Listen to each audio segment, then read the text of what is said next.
Eu sou a professora Wellen Senkzuk e vamos dar continuidade à nossa disciplina de Introdução aos Estudos Linguísticos. Na nossa teleaula de hoje, vamos falar a respeito das abordagens teórico-metodológicas de estudo da língua. Lembrando que essa é a nossa terceira unidade de ensino, estamos ao longo da nossa disciplina conhecendo um pouco mais sobre os estudos da linguagem, de que maneira a língua e a fala são consideradas ao longo do tempo, já que nós já falamos desde a antiguidade, chegamos agora no século XX, estamos a todo momento enfatizando a importância da linguagem, de que maneira as correntes linguísticas abordam esse conceito de língua, quais são as modificações que nós temos de acordo com os autores e também as correntes linguísticas. Pensando nisso, agora eu convido você ao estudo de hoje para que nós possamos ampliar as nossas discussões. Então, nós vamos traçar as nossas discussões no âmbito das novas teorias e abordagens da linguística presentes no século XX. Então, relembrando que essa disciplina traz uma introdução de diversos estudos linguísticos desde a antiguidade até os dias atuais. Então, nós vamos falar a respeito dos estudos que são posteriores a Saussure, já que na nossa segunda unidade de ensino focamos o estruturalismo europeu de Saussure, quais eram as suas concepções, as contribuições do seu estudo que tornaram a nossa linguagem enquanto ciência. Então nós vamos passar a discutir, a trazer as novas concepções de linguagem e qual é a visão de língua que nós temos a partir do século XX.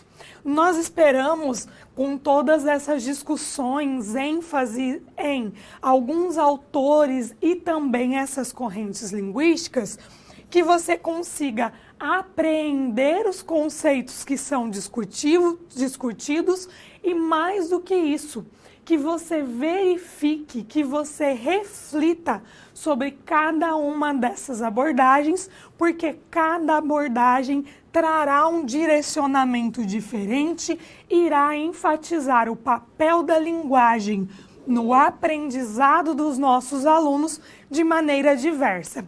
Por isso que é tão importante que você compreenda cada uma dessas abordagens.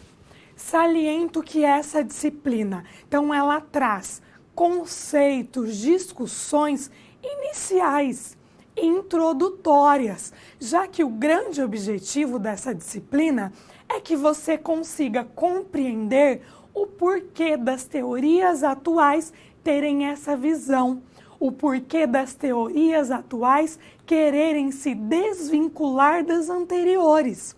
Para que você consiga compreender isso, é importante realizar este percurso da linguagem até os dias atuais. Então, por vezes, você pode pensar assim: ai, professor, essa disciplina tem muito conteúdo. Essa disciplina apresenta diversas correntes linguísticas. Mas o nosso objetivo não é que você saiba profundamente essas correntes, mas sim que você saiba a importância delas nesse momento histórico, quais são os seus principais autores, de que maneira eles discutiam e pensavam a língua e a linguagem. Este é o grande foco da nossa disciplina. Lembro você que hoje eu abri o nosso último fórum de discussão, já que a cada aula eu abro o fórum da unidade que virá na próxima semana. Já está aberto, vá lá e participe do nosso fórum. qualquer dúvida com relação à nossa aula de hoje, nós estamos aqui com a Suzy, a nossa tutora à distância, nos auxiliando nessa aula. Então, você pode mandar a qualquer momento a sua dúvida, que no decorrer da nossa teleaula nós vamos respondendo a você. Então, como você já foi convidado a participar da nossa aula de hoje, vamos conhecer agora a nossa situação geradora de aprendizagem. Então, nós temos aqui alguns conhecimentos que precisam ser relembrados para você conhecer a situação de hoje. Então, eu vou passar rapidamente por esses conteúdos, porque eles fizeram parte da nossa segunda unidade de ensino. Então, nós trabalhamos com o estruturalismo de Saussure.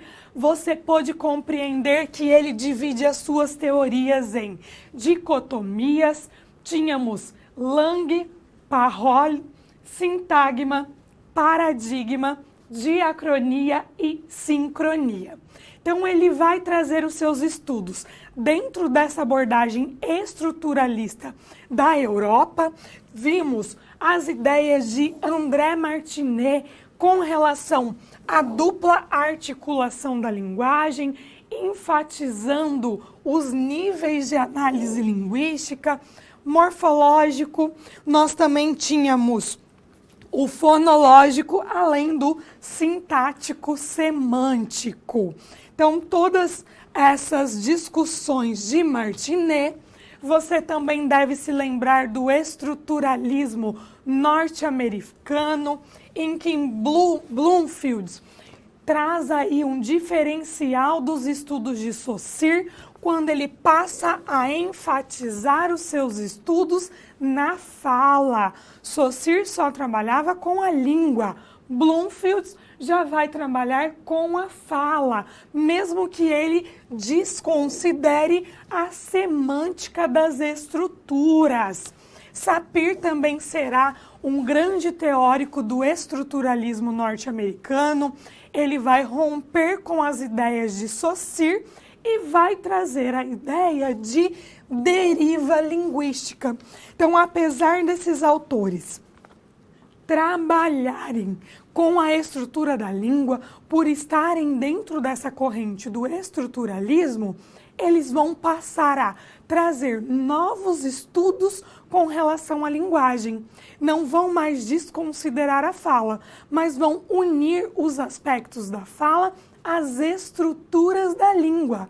Mais do que isso, Sapir vai verificar a questão da deriva linguística, essa ideia de que a nossa língua pode sim apresentar uma variabilidade. Então, ela não é tão estática assim. Conseguimos perceber que ela pode modificar, pode sofrer algumas mudanças. Então, agora nós vamos conhecer a situação geradora de aprendizagem de hoje. Então, Daniel, ele é o nosso personagem dessa unidade de ensino. Ele é um aluno de letras e ele já está no meio da sua graduação. Neste semestre, ele se matriculou numa disciplina que tem por objetivo preparar os alunos para iniciar o seu estágio obrigatório. Pensando no estágio, na aplicação da teoria aprendida na faculdade, Daniel precisará entregar, ao longo desse semestre, alguns trabalhos. E esses trabalhos vão refletir diversas discussões em sala de aula a respeito da relação entre os estudos da linguagem e a aprendizagem. Nós vimos até este momento as correntes linguísticas que trabalhavam com a questão da linguagem. Agora nós já vamos ter correntes que se preocupam com a linguagem, mas relacionam os estudos da linguagem à aprendizagem humana. De que maneira as nossas crianças elas conseguem aprender. Então, neste contexto, você terá a oportunidade de refletir sobre como a criança aprende a sua língua, quais as diferentes abordagens para estudar a língua materna na escola, quais os resultados da opção por uma ou outra abordagem? Pensando nessas questões, nós teremos 3 situações problemas. E o interessante dessas situações problemas é que na primeira, Daniel vai trabalhar com o gerativismo. Na segunda situação problema, ele terá que trazer as discussões do funcionalismo.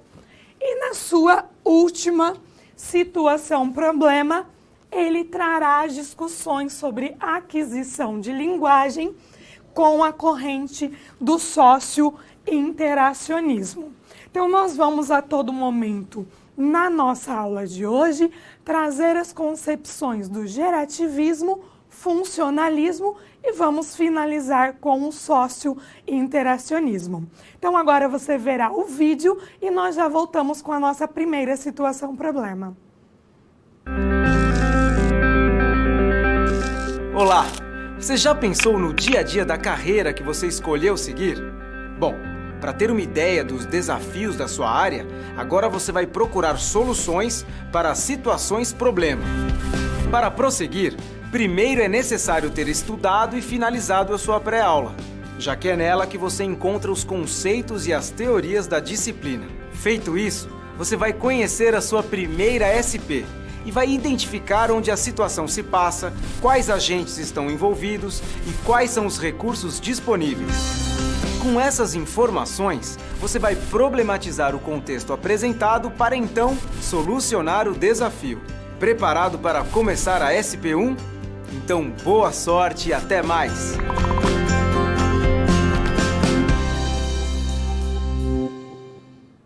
Vamos então conhecer a nossa primeira situação problema? Nós temos aqui que o professor de Daniel irá explorar os conceitos mais importantes do gerativismo de Noam Chomsky. Então, após a sua aula expositiva, ele vai pedir que os alunos entreguem na semana seguinte um pequeno trabalho no qual eles deveriam explicar um exemplo já vivido ou observado por eles, considerando, trazendo alguns conceitos do gerativismo.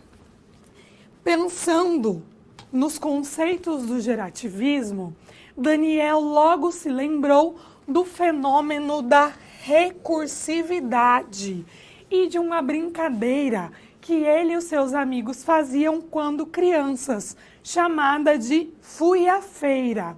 Essa brincadeira consistia numa criança começar dizendo fui à feira e comprei, e as demais crianças iam, lembrando que o colega havia mencionado, adicionando outros exemplos, outras coisas que ele poderia encontrar na feira. Então, essa é a nossa primeira situação problema. Vamos focar nas discussões trazidas no gerativismo por Noam Chomsky. Vamos enfatizar esse fenômeno da recursividade que irá auxiliar Daniel a resolver este problema. Então, vamos conhecer um pouquinho dos conceitos, das discussões dessa corrente linguística para que você consiga traçar este percurso e auxiliar na resolução do problema. Vamos ao quadro. Então, nós temos aqui o Noam Chomsky. Ele é um linguista dos Estados Unidos. Após a publicação da sua obra Estruturas Sintáticas, ele irá romper completamente com o pensamento científico que nós tínhamos até então. Por isso que é importante você compreender as correntes anteriores para que você saiba os motivos deste rompimento, o porquê que ele vai trabalhar com os aspectos da linguagem de maneira diferente. Pensando nisso, ele vai se opor aos distribucionistas, que nós vimos na aula passada que o Bloomfield é classificado enquanto um distribucionista, Chomsky irá deixar totalmente de lado essa visão de Bloomfield, porque ele vai trabalhar na construção de uma ciência que seja puramente descritiva. Então, ele vai, portanto, ser classificado enquanto fazendo parte do racionalismo com uma tradição lógica. Significa que ele vai tirar a linguística do estágio de mera observação dos dados. Então, o foco não será mais só observar e classificar, mas sim ele trará explicações científicas sobre determinados elementos, sobre determinadas construções. Ao romper com o estruturalismo, com essas ideias trazidas pelo estruturalismo, ele tem por finalidade dar conta de todas as frases gramaticais. O grande objetivo de Chomsky é dar conta de todas as frases gramaticais que pertencem à língua. Para que ele consiga cumprir esse seu objetivo, ele vai criar a gramática gerativa. E aí, Orlandi vai nos dizer que a gramática permite, a partir de um número limitado de regras, gerar um número infinito de sequências que são as frases, associando-lhes uma descrição. Então, Chomsky ele vai trazer contribuições de outras áreas nessa construção da gramática gerativa, como da matemática, da lógica e também da biologia. E aí ele vai trazer, nas décadas de 60 e 70, a primeira versão da sua gramática. Essa primeira versão é chamada de transformacional e tinha por objetivo descrever como os constituintes das sentenças eles eram formados e como eles se transformavam em outros por meio da aplicação de regras. Para que ele pudesse trabalhar com essa ideia da aplicação de diversas regras, ele vai dizer que existe uma estrutura superficial e uma estrutura profunda. Essa estrutura superficial está relacionada às unidades, como elas se apresentam nas frases.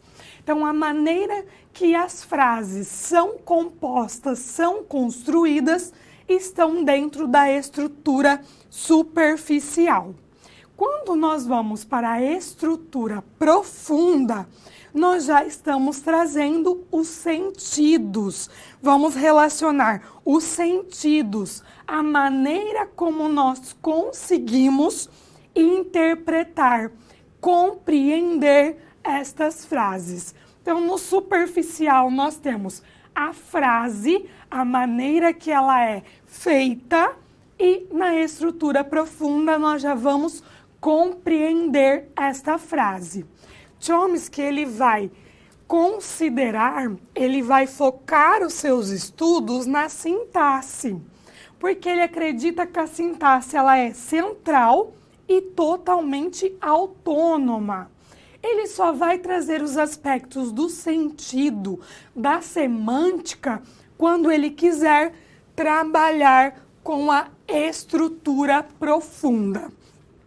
É bem importante que você consiga compreender essa teoria do gerativismo, que nós teremos diversas discussões de Chomsky e até hoje nós temos algumas contribuições desse autor inseridas no ensino de língua portuguesa. Há diversos estudiosos que se dedicam ainda ao estudo das estruturas, constroem as árvores que são idealizadas por Chomsky através da sua gramática, realizando análise de cada segmento, de cada elemento presente na frase. Então ele vai trabalhar com a ideia do inatismo e também com a ideia da gramática universal. Para Chomsky, todos os indivíduos são capazes de compreender e também de produzir as sentenças da língua, porque a compreensão, a aquisição da linguagem é algo inato, é algo que todo indivíduo possui. Pensando nessa teoria do inatismo, que ele vai trazer a ideia da gramática universal. Vamos ao quadro para falarmos mais sobre isso. Então, nós temos aqui no quadro essa ideia do inatismo e da gramática universal. Ele coloca como tarefa do linguista, nessas ideias do gerativismo, descrever a competência do falante. E aí ele vai dividir em competência sendo diferente de desempenho. A competência é a capacidade que todo falante tem de produzir, compreender todas as frases da língua. Lembrando que ele tem por objetivo analisar, construir todas as frases possíveis na língua. E aí afirma que essa competência é uma característica inerente de todo ser humano. Todo mundo possui a capacidade, a competência de compreender as frases da língua. Para que nós possamos compreender, para que nós possamos utilizar essa nossa competência, nós temos o desempenho. O desempenho é a performance dos falantes em seus usos concretos da língua. Então, é quando nós utilizamos a nossa língua que nós estamos desempenhando, estamos demonstrando toda a nossa competência, toda a nossa capacidade. Aí ele vai trazer, as discussões a partir da década de 80, pensando nessa gramática universal, que todo ser humano apresenta uma predisposição exclusiva da espécie que estaria presente em seus genes e que, portanto, isso permitiria a aquisição da linguagem. Por isso que ele trouxe as contribuições da biologia, porque ele acredita que a competência do falante tem relação com a sua genética, é algo genético. Para que ele possa fazer as inferências, para que ele possa trazer as discussões dessa gramática universal, ele vai dividir os conceitos de princípios e também de parâmetros. Os princípios para Chomsky são as leis gerais que valem para todas as línguas naturais. Então, todas as línguas naturais possuem em sua estrutura, vamos pensar na morfologia, possui um substantivo, possui um adjetivo. Então, são princípios gerais para todas as línguas. Já os parâmetros são as diferenças existentes entre as línguas, sendo isso as propriedades que uma língua exibe ou não. Então, há línguas, como nós vimos em uma das nossas situações, um problema da unidade 2, há línguas que possuem duas palavras para o mesmo objeto, outras não. Com apenas uma palavra, já consegue descrever aquele objeto ou aquele animal. Então, há algumas diferenças, há alguns parâmetros. Portanto, ele vai combinar itens finitos a fim de gerar infinitas novas sentenças. E ele diz que isso é possível por causa de um dos aspectos da linguagem humana, que é a criatividade. Como o ser humano ele é criativo, ele consegue criar infinitas novas sentenças tendo finitos itens. Tendo alguns itens, nós conseguimos trabalhar, conseguimos criar mais sentenças.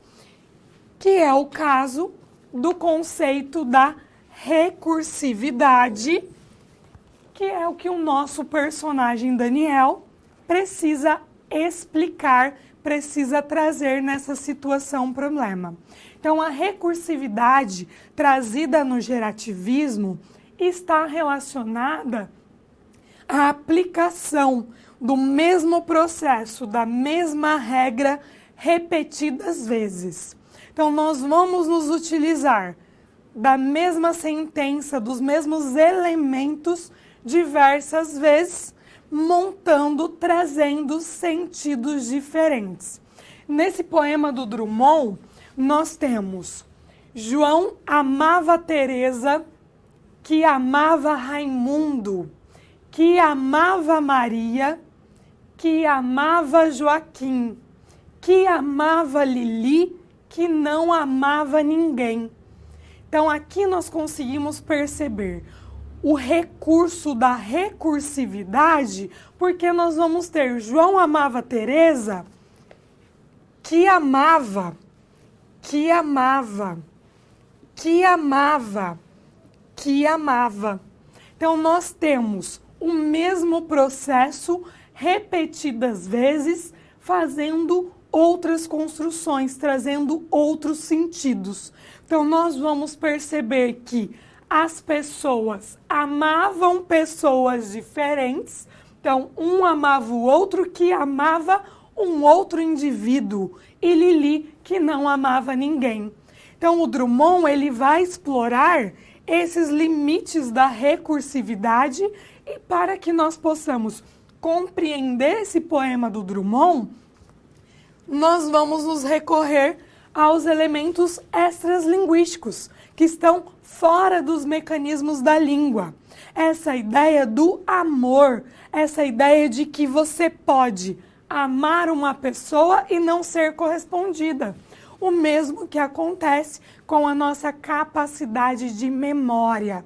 Então, essa ideia do gerativismo de que todas as pessoas possuem a capacidade, a competência de compreender por uma questão genética, por algo inato, já que a linguagem ela é inata ao ser humano, vai estabelecer nas discussões de Chomsky que foca a sintaxe. Então, ele vai trazer essa estrutura, vai focar na sintaxe da língua, também recorrendo aos outros elementos, considerando não só o que está presente na língua, os elementos linguísticos, mas também o que está fora dessa língua, fora desse sistema, que são os elementos extralinguísticos.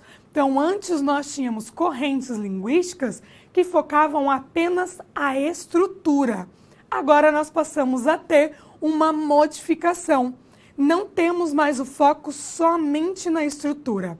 Continua sendo primordial nesses estudos, tanto que Chomsky vai trabalhar com a sintaxe, mas só a estrutura não dá conta mais de trazer os aspectos da linguagem. Então, ele vai passar a enfatizar, a considerar os outros elementos que estão presentes e que, para ele, também estão associados à linguagem. Vamos continuar no quadro.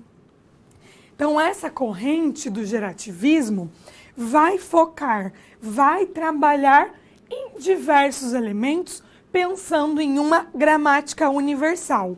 Agora, como você já viu os diversos conceitos do gerativismo, nós vamos auxiliar o Daniel, que precisa trabalhar com a recursividade na brincadeira Fui à Feira. E essa brincadeira Fui à Feira, você tem aí no seu material didático a exemplificação dela. Quando nós pensamos nessa brincadeira, possivelmente você deve ter brincado na sua infância, ou se você não brincou, por vezes o seu filho brincou, ou você já soube dessa brincadeira, que consiste em dizer, em trabalhar com os mesmos elementos repetidas vezes, assim como o poema de Drummond. Então eu posso dizer, fui à feira e comprei maçã. A Suzy, a nossa tutora à distância, pode continuar, que ela foi à feira, comprou maçã e comprou banana. Você pode continuar dizendo, fui à feira, comprei maçã, banana e morango. Então, nós temos a mesma construção, a mesma sentença repetidas vezes, sendo acrescentado um novo elemento e a recursividade nos aspectos relacionados ao que está fora da língua, aos elementos extras linguísticos, consiste na memória, porque as nossas crianças precisam lembrar a ordem de cada coisa que foi comprada na feira e a brincadeira termina quando uma criança esquece ou quando ela inverte uma dessas ordens. Então, este é o fenômeno da recursividade.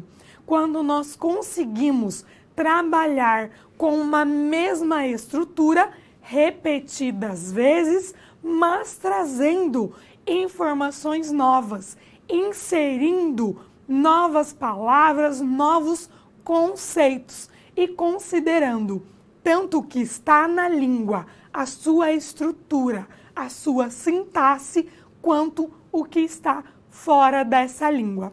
Então, essa é a grande ideia do gerativismo que nós teremos como um teórico e o mais importante, Noam Chomsky.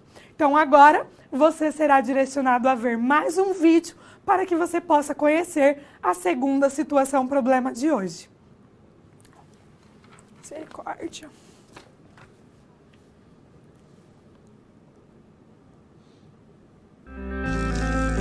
Eu espero que eu já tenha cortado meu áudio. E aí, conseguiu encontrar uma solução satisfatória para SP1? Como você pôde notar, o desafio apresentado tem como base situações comuns da realidade de mercado.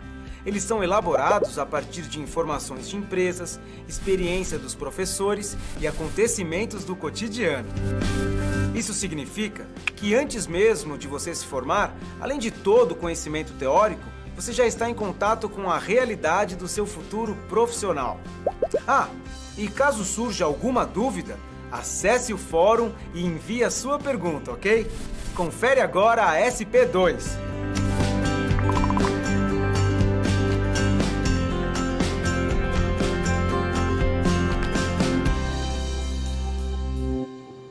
Vamos conhecer a nossa segunda situação problema? Então, nós continuamos com o nosso personagem, Daniel. Então, agora, na segunda situação problema, ele precisará entregar uma breve análise que traga um fenômeno linguístico que é discutido, que é trazido no funcionalismo. Então, agora ele vai ter que conhecer as discussões do funcionalismo para que ele possa trazer ao seu professor, para que ele possa elaborar a sua atividade. Quando ele é direcionado à corrente do funcionalismo, logo ele pensa em trabalhar com as categorias de tema e rema. Então, o Daniel, ele vai se propor nessa atividade, nessa situação problema, trabalhar com estes conceitos do funcionalismo que são propostos por Feuerbach, que é funcionalista europeu. Então, você já pôde perceber que nós estamos realizando um percurso temporal. Então, desde a antiguidade, já estamos no século XX. Após as considerações do gerativismo que já passam a conceber que há elementos fora da estrutura da linguagem, Agora nós vamos verificar no funcionalismo que essas ideias serão ainda mais constatadas, ainda mais estudadas, exploradas. Então você fique atento sempre a isso, a compreender que as discussões do gerativismo serão ampliadas no funcionalismo. Do funcionalismo, nós teremos uma ampliação no socio-interacionismo. Então, há todo um percurso, há toda a questão da construção de que uma corrente linguística se baseia na anterior e amplia essas discussões. Então, vamos conhecer um pouco mais do funcionalismo. Nós temos aqui que o funcionalismo, ele irá investigar a relação existente entre a estrutura gramatical, sempre vamos focar a estrutura da língua, essa estrutura gramatical, porém não mais isolada. Agora vamos investigar esta estrutura em diferentes contextos comunicativos. Estes contextos comunicativos são as diversas situações reais de fala. Essa corrente também irá focar nos aspectos da fala. Não vamos trabalhar apenas com os elementos da língua. Vamos trazer a fala também. Essas diversas situações da fala serão discutidos por diversos autores com diferentes propostas e concepções. Agora, a análise da estrutura gramatical será menos formal, porque o foco central do funcionalismo não será apenas compreender os elementos da estrutura gramatical, mas sim verificar quais são as situações em que ocorre a interação verbal. A linguagem, ela passa a ser vista nessa corrente linguística como um instrumento de interação social. Nós estamos indo além da estrutura para que nós possamos analisar os motivos reais, nas situações reais de uso da fala, para que as estruturas sejam classificadas, sejam definidas. Então, o funcionalismo irá trabalhar, irá afirmar essa ideia de que a linguagem é vista enquanto interação, que trata-se da nossa terceira concepção de linguagem, que é a nossa concepção atual de linguagem, que considera sempre a interação, os diversos momentos, as diversas situações comunicativas para se discutir os elementos presentes na estrutura, por que os elementos estão sendo modificados, quais são os fatos da língua, quais são os usos que demarcam as modificações na estrutura.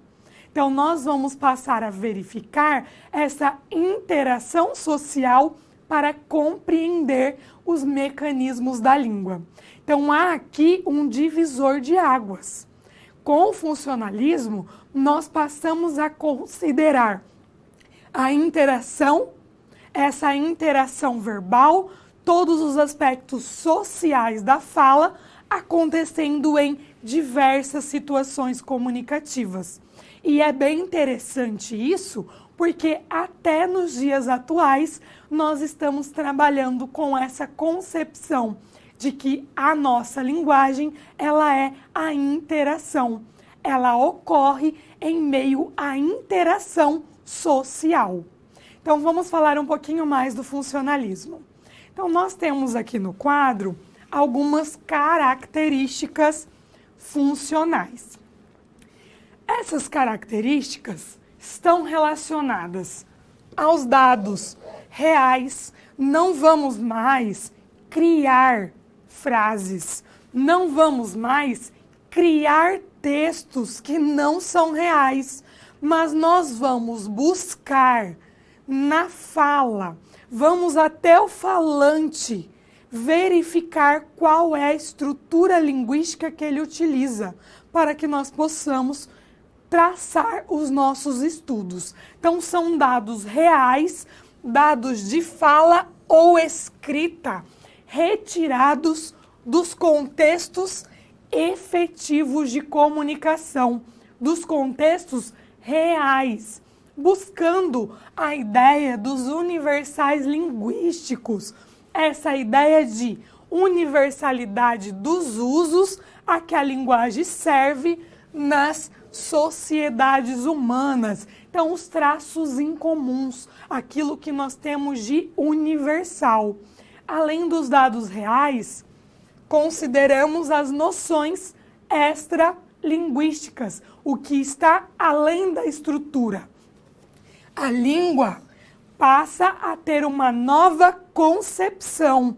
Ela não é mais considerada um sistema autônomo, mas sim ela vai ser considerada como um sistema que busca nos dados reais, nas noções extralinguísticas, nas relações comunicativas, explicar a sua estrutura. Então, essa ideia de interação social e cultural, mudança, a diversidade da língua passa a aparecer no funcionalismo. Então, as relações comunicativas, nós não vamos mais dissociar a língua do seu uso. Nós vamos buscar os elementos da língua nas relações comunicativas. Então, a noção de função como o uso da língua sendo voltado para uma finalidade. Então, eu não uso mais no funcionalismo a minha língua a fim apenas de descrever cada um dos seus elementos. Eu já vou utilizar essa minha língua em um contexto específico, em uma interação verbal. Então, eu vou estar com alguém porque há uma interação. Essa relação, esses dados reais passarão a ser analisados. Por isso que o funcionalismo vai analisar tanto a fala quanto a escrita nos seus contextos específicos. Não vamos mais criar frases, mas vamos buscar as frases que realmente acontecem, as frases que são utilizadas pelos indivíduos pertencentes a determinada comunidade, a determinada situação de interação. Então, nós vamos verificar que há diversos autores que vão focar em elementos distintos da língua, mas sempre considerando essas principais características do funcionalismo. Vamos voltar ao quadro. Então, nós temos essas características que serão aliadas a algumas escolas. Então, no funcionalismo europeu, que se originou em meio ao estruturalismo no início do século XX, nós vamos ter os membros da Escola de Praga, de onde se originou o Círculo Linguístico de Praga. Eles vão se opor entre a distinção de sincronia e diacronia, que eram trazidos por Saussure. Então, este grupo vai se opor a essa distinção e também a noção de homogeneidade do sistema linguístico. Eles não conseguem ver a língua como homogênea. A língua não é mais um sistema fechado, que não permite modificações, não permite que algo seja inserido. Homogeneidade é isso, quando não há mistura, quando tudo é igual. Eles não conseguem mais perceber essa unidade, essa unificação.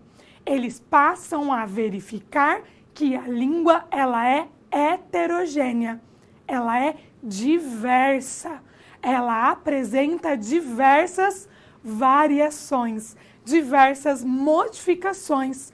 E isso só é percebido porque os estudos passam a focar na realidade, nos usos da língua. Quando nós estamos estudando apenas a estrutura em um ambiente fechado que não considera o aspecto social, conseguimos ver uma uniformidade.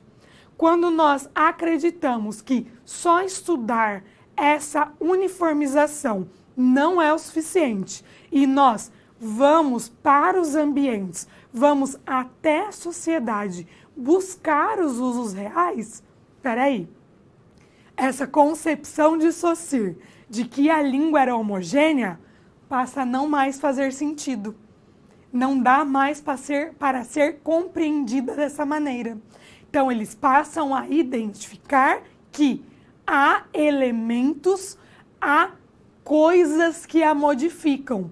E isso está fora da estrutura. São extralinguísticos. Como nós podemos ter de exemplo os aspectos regionais, sociais, pensando na idade, no sexo do falante. Nós podemos pensar também nos aspectos históricos que modificam a nossa língua. Então, todos esses elementos, eles são considerados no funcionalismo. Por isso que há uma modificação na concepção de língua. É bem importante que você compreenda isso. Não que os estudos do estruturalismo não são mais importantes, não são relevantes. Pelo contrário, é graças a estes estudos anteriores que nós conseguimos conceber as novas teorias, conseguimos firmar os novos conceitos e também explicar todos esses elementos, todas essas modificações, que é o grande objetivo dessa nossa disciplina de introdução aos diversos estudos linguísticos. Vamos continuar falando do funcionalismo. Então, aqui, eles vão observar essa ideia da heterogeneidade. Nós teremos que uma das principais contribuições desse círculo linguístico de Praga é que eles vão cunhar o termo função e funcional, já que nós estamos na corrente funcionalista, como um fundamento teórico dessa corrente que traz análises que consideram parâmetros pragmáticos e discursivos, tanto o social quanto o discurso, quanto a estrutura da língua. Na Escola de Praga, nós teremos alguns autores. Vamos destacar agora um fonológico. Nos aspectos fonológicos dos russos, nós teremos Trubetskoy, que vai trabalhar com a função distintiva fonológica, essa ideia do acento tônico. Então, ele percebe que a grafia ela é semelhante, mas há uma distinção fonológica. Então, nós falamos fábrica e fabrica. Há sentidos diferentes. Além dessa distinção fonológica, ele vai verificar que há funções demarcadora e expressiva dos fonemas. Quando nós queremos enfatizar algo, nós dizemos lindo. Então, nós vamos nos utilizar dessa demarcação, dessa expressão, desse fonema para nós marcarmos, para nós enfatizarmos. E eu consigo um outro exemplo enfatizando o quanto essa disciplina é muito importante para a sua compreensão das próximas teorias que serão discutidas ao longo do nosso curso. Então, essa ênfase que eu dou a todo momento é um recurso trazido, estudado pelos funcionalistas. Então é bem interessante que você consiga perceber que há autores que vão se dedicar aos aspectos fonológicos da língua, considerando as interações sociais, a língua ocorrendo em meio a uma comunidade de fala, aos aspectos reais. Então, nós temos esse autor que irá focar os seus estudos nos aspectos fonológicos da nossa língua. Vamos conhecer outros autores. Então, nós temos aqui Jacobson, que você conheceu na nossa segunda unidade de ensino, que nós falamos a respeito das funções da linguagem, né? Ele trouxe todo o mecanismo da comunicação que foi estabelecido por Jacobson. E aqui ele vai trabalhar na Escola de Praga com a ideia da marcação morfológica, que essa marcação irá distinguir, irá marcar uma distinção entre os elementos. Então, ele diz que tem categorias que podem ser marcadas e não marcadas. Como um exemplo, ele traz meninos e menino. Então, há uma oposição. O que diferencia, o que distingue aqui é a marcação de plural ou singular, como ele traz mais plural ou menos plural. Nós também temos exemplos de mais formal ou menos formal. Então, essa marcação será uma preocupação para Jacobson. Ele vai dedicar os seus estudos às questões morfológicas, diferente do nosso autor anterior, Trubetskoy, que trabalhava com a fonologia. E Jacobson trabalhará com a morfologia. Ferbaz irá propor que parte da sentença, o tema, que há uma parte da sentença que é nomeada de tema, representa uma informação que já foi dada. Já o rema, que faz parte da sentença, também assim como o tema, ele vai trazer uma informação nova. A nossa situação problema, nessa situação problema, Daniel iria trabalhar com esses dois conceitos. No exemplo, nós temos o que Maria comprou. Maria comprou uma bolsa preta. Então, o que Maria comprou algo, é uma informação dada. É o tema da questão. Uma bolsa preta é a informação nova, que seria o rema. Então, nós temos uma informação de que Maria foi comprar algo, o algo que ela comprou, essa informação nova seria uma bolsa preta. Então, estes são os autores que vão estar inseridos na Escola de Praga, e além da Escola de Praga, nós temos a Escola de Londres. E aí nós vamos ter aqui Halliday, na década de 70, ele vai ampliar o conceito de função, abrangendo o enunciado, textos, todos os elementos estruturais, e irá trazer o conceito de papéis sociais que são desempenhados pelo indivíduo. Essa ideia dos papéis sociais são bem relevantes porque há diversos papéis sociais. Agora eu estou no meu papel social de professora. Logo mais, o meu papel social será outro. Eu vou desempenhar um papel social de esposa, de filha, de afilhada. Então, o indivíduo possui diversos papéis sociais e há interferência desses papéis na linguagem. Vamos voltar ao quadro. Então, nós temos aqui que Dick vai trabalhar com a sintaxe funcional. e vai trazer que há 3 níveis. Na frase João chegou cedo, João pode ter a função de sujeito, de agente e também de tema. Então, ele vai se preocupar a essa ideia funcional da sintaxe. Outros autores vão trazer discussões, como esses autores que nós já vimos na nossa segunda unidade de ensino, eles vão se opor aos formalistas, contribuindo para o funcionalismo, já que eles já traziam as discussões de se considerar o social. Aí nós teremos os fatores pragmáticos que Boulanger vai trazer a questão da ordenação das palavras na frase.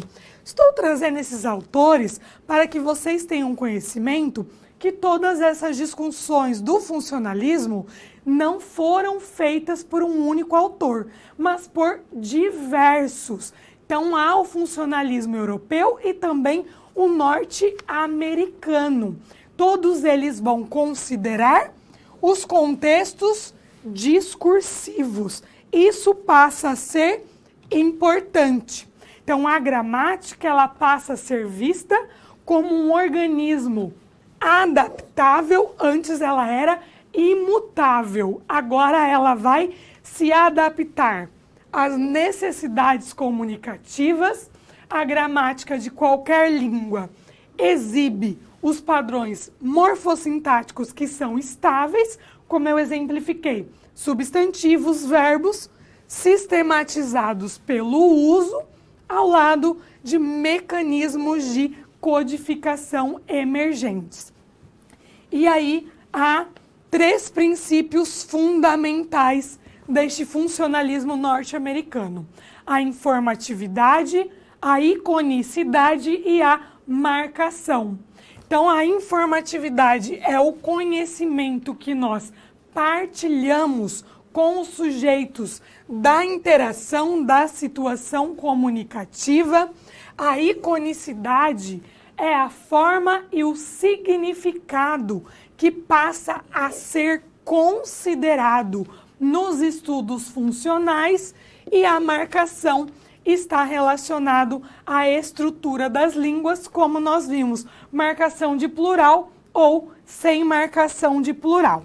Então, com base nisso, nós vamos trazer aqui que os estudos funcionalistas vão conceber a gramática de uma língua como uma estrutura totalmente maleável e adaptável ao uso, que considera o contexto linguístico da estrutura como o contexto que vai além dessa estrutura, como a intenção do falante, a sua capacidade de atenção e memória e outros elementos que contribuem para os estudos funcionais.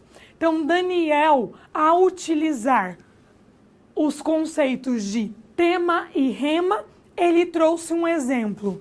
Quem é o novo Papa? O novo Papa é o Papa Francisco. Então, novo Papa seria o tema, que é a informação dada, e Papa Francisco é a informação nova, que é conceituada como o rema.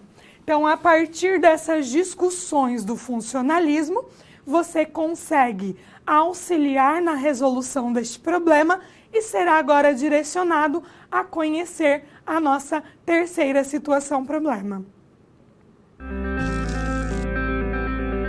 Bom, 2 SPs já foram finalizadas. Como você acha que está se saindo? Lembre-se de que para se dar bem é importante seguir as etapas, já que elas facilitam os seus estudos. Vamos revê-las? Primeiro, é necessário estudar a pré-aula para conhecer a teoria e os conceitos da disciplina. Em seguida, leia a SP com atenção para conhecer e interpretar a situação exposta. Feito isso, você deve levantar hipóteses sobre a situação-problema, considerando os recursos disponíveis. E, por fim, você deve aplicar os conceitos estudados com foco em resolver a problematização. Combinado? Então, fique agora com a SP3. Até mais!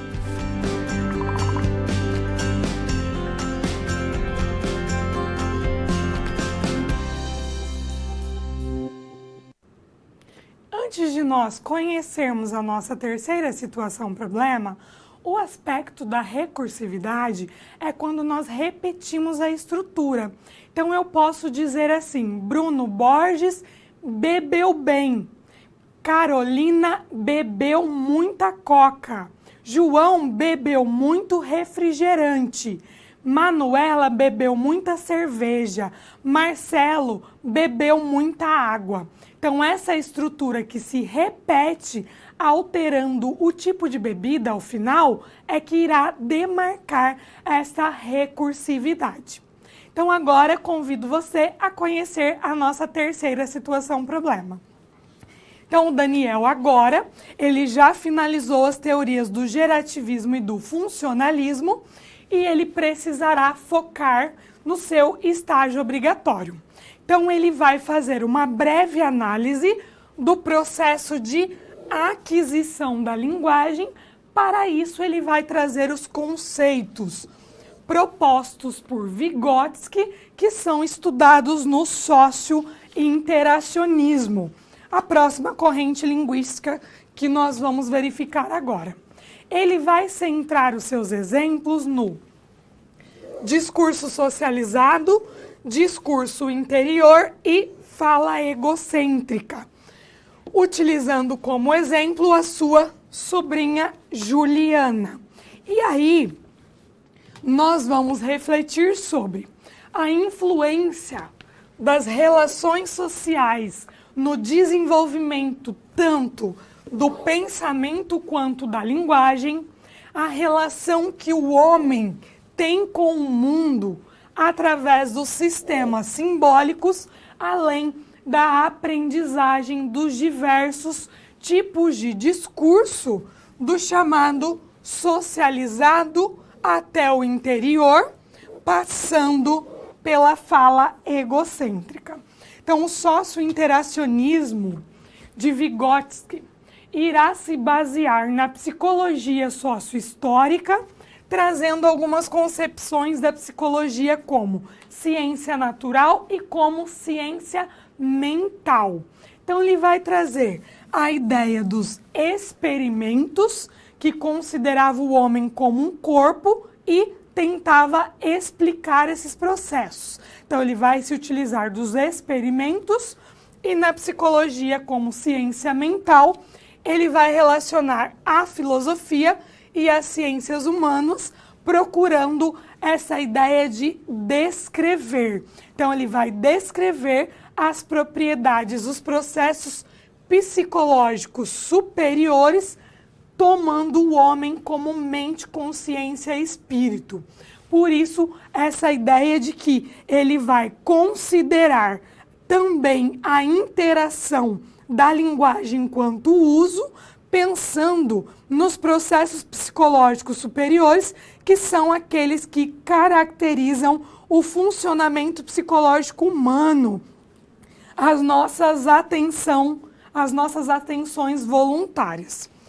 Essa corrente trará 3 ideias centrais, que é a questão do suporte biológico. Então, também vão trabalhar com essa ideia do suporte biológico para explicar as funções psicológicas, assim como nós tínhamos no gerativismo. Vamos trazer as relações sociais, porque a interação do indivíduo com o mundo está relacionado ao seu funcionamento psicológico, e os sistemas simbólicos, que é a relação de mediação da relação do homem com o mundo. Essa ideia da mediação, o papel mediador, ele vai trazer um exemplo de que quando você coloca a sua mão ali no fogo, na vela, se é a primeira vez que você faz isso, quando você sente queimar, logo você tira a sua mão. Quando você vai realizar esse processo novamente, ao direcionar a sua mão, você se lembra que pode queimar. Então, essa segunda ação está sendo mediada. Como ela está sendo mediada, logo você retira sua mão, por se lembrar, por ter essa ação mediada de que poderá queimar. Vamos voltar ao quadro. Então, nós temos essa ideia da mediação. Mediação é esse processo de intervenção existente entre a relação do que você irá fazer, do que você irá realizar. E aí ele vai trazer a relação da linguagem e do pensamento, trazendo duas funções básicas da linguagem, que é a ideia do intercâmbio social, que é quando nós criamos e utilizamos os sistemas da linguagem com outras pessoas. Então, essa ideia de intercâmbio, troca social, e do pensamento generalizante, no qual a linguagem ela vai ordenar o real e, além de ordenar, ela vai agrupar todas as ocorrências dentro de classes, de eventos, de situações. Então, essa será para Vygotsky as duas funções básicas da linguagem. E aí, está até no seu material essas fases do pensamento, que é a fase pré-linguística do pensamento e a fase pré-intelectual da linguagem. O que irá diferenciar essas duas fases do pensamento e da linguagem é que no primeiro nós temos a utilização de instrumentos com uma inteligência prática. No segundo, nós já vamos trazer a ideia do alívio emocional e da função social. Então, nós passamos a ter uma transformação dos aspectos biológicos para sócio-histórico. Então, é nessa fase que nós consideramos os aspectos sociais da nossa linguagem. Como nós precisamos, para essa situação problema, trabalhar com os conceitos de discurso socializado, fala egocêntrica e discurso interior, vamos conhecer melhor o que vem a ser esses conceitos e a distinção entre eles. Então, função generalizante, que assume a linguagem, a ideia de um instrumento do pensamento, quando nós supomos esse processo de internalização da linguagem. O discurso socializado é o que está presente no ambiente social, totalmente externo ao indivíduo, que é quando nós conversamos com uma criança, quando um adulto conversa com a criança e assim por diante. Então, você tem o ambiente social e esse discurso acontece ali. Na fala egocêntrica é quando nós estamos transmitindo uma mensagem para nós mesmos. Essa fala egocêntrica é caracterizada da seguinte maneira. Vamos imaginar, quando você está saindo da sua casa para vir até a aula, para assistir essa aula. Então, você está em casa e pensa, fala alto consigo mesmo. Eu preciso pegar o caderno da disciplina, o livro, o meu estojo, colocar dentro da bolsa. Então, quando nós falamos em voz alta, conosco, eu não estou socializando o meu discurso, eu estou falando comigo mesma. Então, eu estou organizando esse discurso para mim. Isso trata-se da fala egocêntrica, que é a fala que eu tenho comigo. Essa é a grande diferença do discurso socializado. Vamos voltar ao quadro. Então, nós temos aqui o discurso interior, que é uma forma interna e solitária da linguagem em que não há um interlocutor externo e o falante, de certa forma, fala consigo mesmo. Então, eu estou trabalhando com a fala egocêntrica, estando no meio do discurso socializado e do discurso interior. Por quê? Quando eu estou falando em voz alta comigo mesma, eu estou utilizando um discurso socializado de que preciso levar o material para a aula e um discurso interior porque eu não estou compartilhando com outras pessoas. Eu estou apenas falando comigo mesma. Isso tem relação com o papel das interações. Então, nós temos o conhecimento potencial, que é aquilo que eu posso aprender, a zona de desenvolvimento proximal e o conhecimento real. Então, nós estabelecemos aquilo que eu posso aprender, o que eu já domino aqui, neste primeiro início, e o que eu posso atingir. Para que eu chegue até o conhecimento real, eu preciso passar por um processo de aprendizagem. E este processo, este percurso, seria a nossa zona de desenvolvimento proximal. Pensando nessa relação, nós vamos ajudar Daniel a trabalhar com o discurso socializado, interior e a fala egocêntrica. Então, ele ia trazer os exemplos da sua sobrinha. Então, no discurso socializado, Juliana acorda e pede mamar, logo seu pai traz a mamadeira. Por que é socializado? Porque há uma convenção na sociedade que mamar tem relação com a mamadeira, com o leite que é inserido nesse objeto. Quando Juliana fala consigo mesma, vou dar de comer para ela, para a sua boneca, né? E depois vou dar banho nela. Ela não está falando com outra pessoa. Trata-se da fala egocêntrica. Quando Juliana começa a brincar sozinha com um jogo de quebra-cabeças e diz laranja canto, porque ela vai colocar a peça laranja no canto, trata-se de um discurso que possui elementos do social e também elementos interiores desse discurso. Então, ela está com o seu discurso interior. Desta maneira, nós conseguimos finalizar a nossa terceira situação problema e aí nós passaremos agora a trazer algumas discussões dessa aplicação no ensino.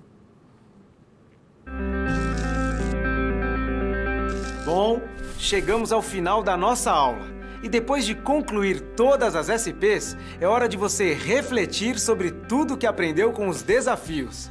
Vamos lá? Primeiro, ficou claro que o conhecimento vem ao fazer uso do material didático disponível no ambiente virtual do aluno. Isso inclui fazer a pré-aula, assistir aos vídeos, ler os textos e acessar as web-aulas. E depois de compreender os conceitos da disciplina, você aprendeu como aplicar os fundamentos aprendidos em situações similares às da realidade do mercado de trabalho. Tudo isso faz de você um aluno proativo e mais capacitado para exercer a sua profissão, o que te coloca passos à frente na hora de ter sucesso profissional. Mas não acabou, você ainda tem a sua pós-aula para acessar, não vai esquecer, hein? Cada parte do processo é essencial para a sua aprendizagem. Respeite todas as etapas, ok? Bons estudos! Tchau!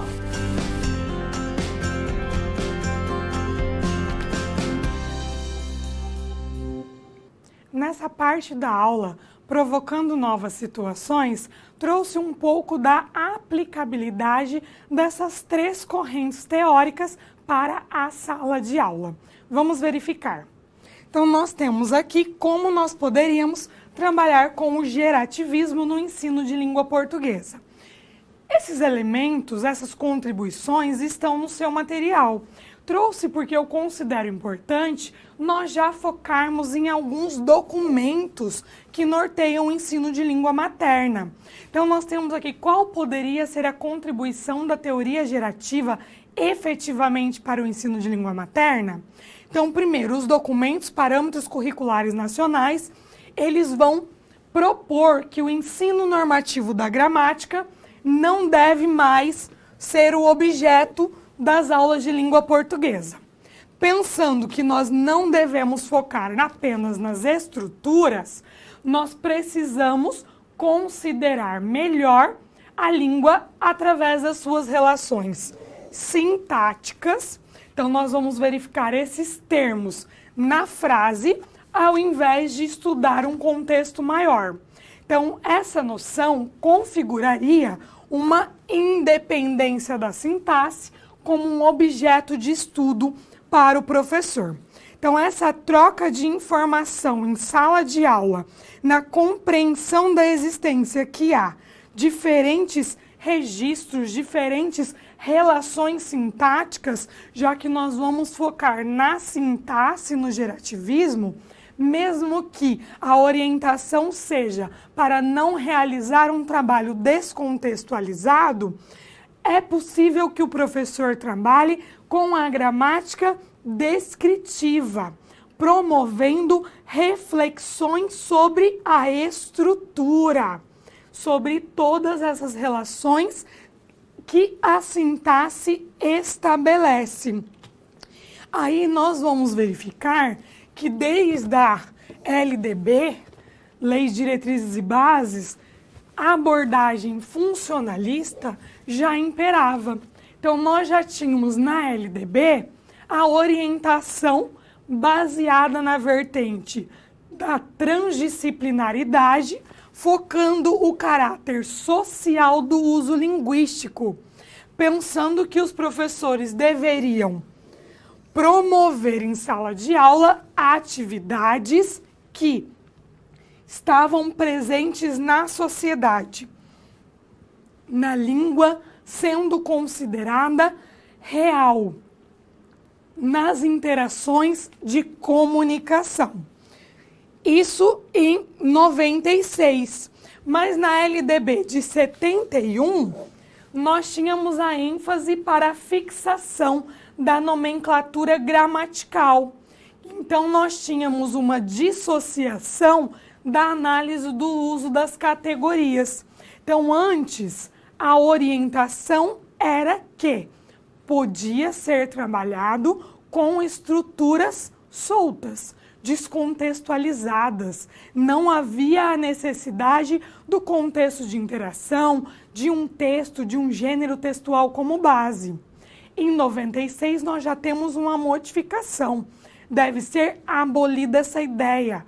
Passa a ser considerada que precisa ser analisado a função dessa estrutura dentro do seu contexto social. Então, nós já temos essa orientação desde 96, e isso está relacionado às contribuições do funcionalismo. Vamos voltar ao quadro.